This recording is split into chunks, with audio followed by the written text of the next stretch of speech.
Dan Satpol PP dalam hal ini dia ada 5 perannya. Yang pertama sosialisasi dan edukasi.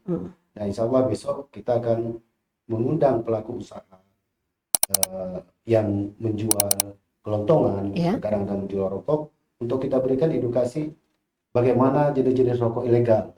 Nah, kemudian yang kedua, kita dari Satpol PP mengumpulkan informasi dan intelijen. Artinya kita di lapangan aktif mendata di mana ada lokasi-lokasi atau tempat-tempat kira-kira pelaku usaha menjual rokok ilegal.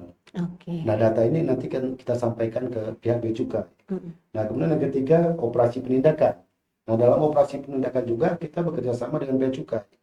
Artinya kita sama-sama dengan bea cukai. Satpol PP sendiri tidak bisa kecuali hanya untuk mendata. Setelah itu kita laporkan.